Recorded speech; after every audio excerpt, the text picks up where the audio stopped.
Also dedicating his time and his personal time, all his effort, together with Mr. Bolsonaro, to try to implement the necessary reforms that we need in Brazil. And with the leadership of Paulo Guedes and the President Jair Bolsonaro, we are going to be able to show that we are just one country, regardless of our ideology, regardless of the party that we support, because what we are interested in to see Brazil in the right track. And the train, with the leadership with the President Bolsonaro and Mr. Paulo Guedes, was going to be ready finally to get out of the station with the pensions reform and the fiscal reforms that are much, much needed in Brazil. So now I'm going to invite Mr. Ernesto Araujo to give a talk to us a little bit. Thank you. Sorry.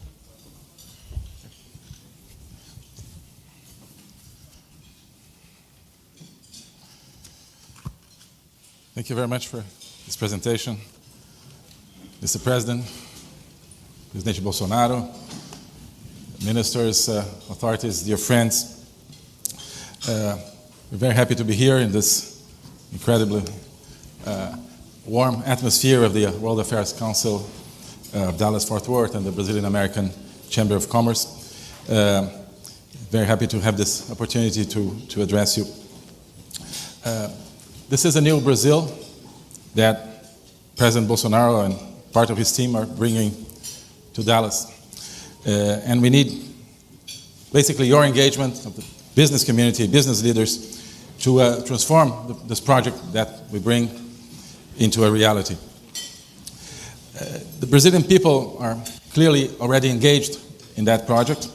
We saw this very clearly with the reception that waited for us here in Dallas, a very warm reception too from the Brazilians that surrounded the president at front of the hotel.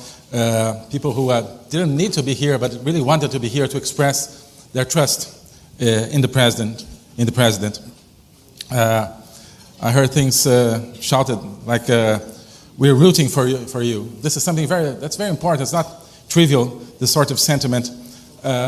When a civil society is rooting for its government, right? Traditionally in Brazil, and as in other countries, we have this situation where if there's a government, I'm against it, right? From the part of the civil society. And for people to feel that they connect and that the government belongs to them and gives them hope is something extraordinary.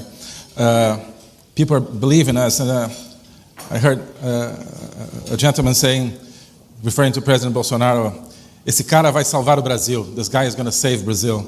This is an enormous amount of, there's an enormous amount of energy. It's a mandate, I think, that Brazilian people has given the president and his team. An enormous responsibility. And this is a treasure that society, the people are trusting in our hands. And only this popular engagement will enable us to perform the job and to push forward the necessary reforms. Because we don't have a project of technocratic management, but a real and deep process of national transformation. That's what Brazilian people asked for in the election. The people asked us and wants from us to change the whole system, and that is what President Bolsonaro is determined to accomplish. To change a system of patronage, of state control of the economy, of the economy controlled by what you call the machine, right? In Brazil, we use a lot that expression, a máquina, and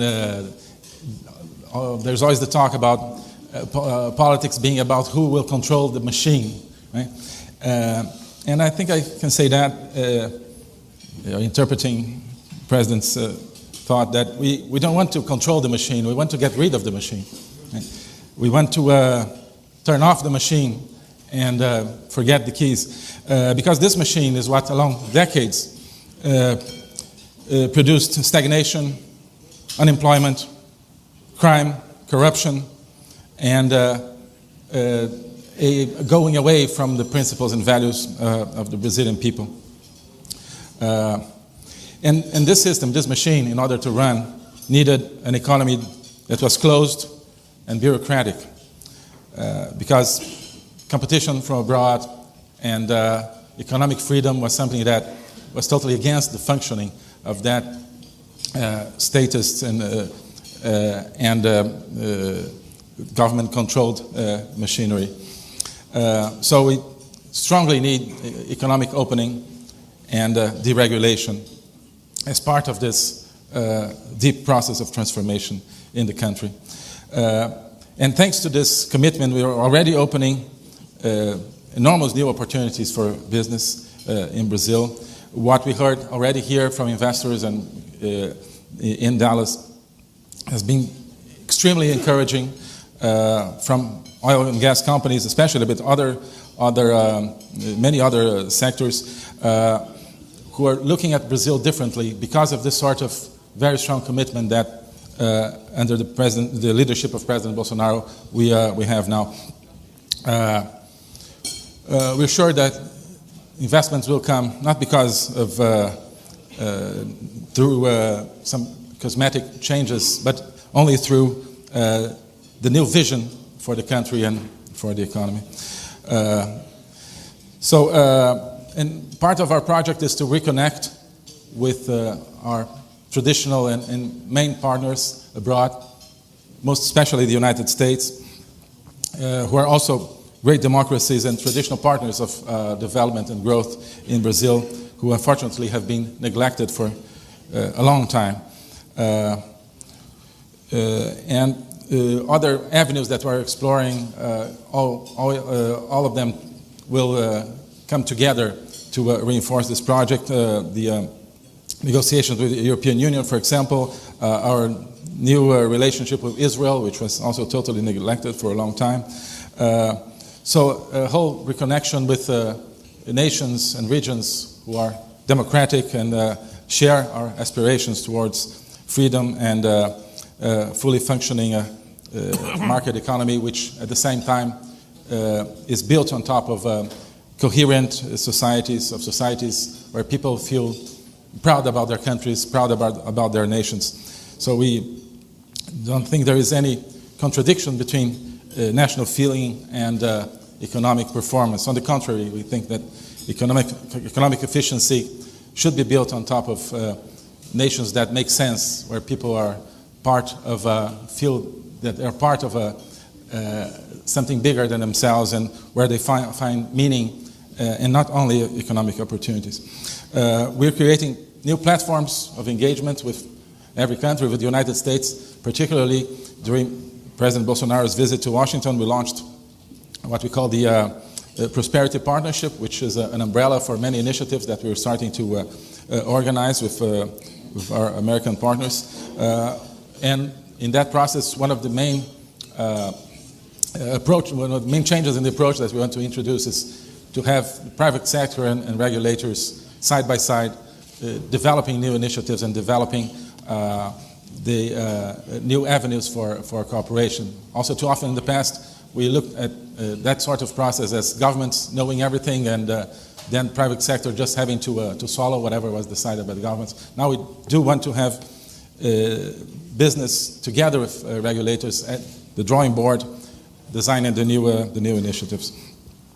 So, as I said, what we see here in Dallas is tremendously encouraging.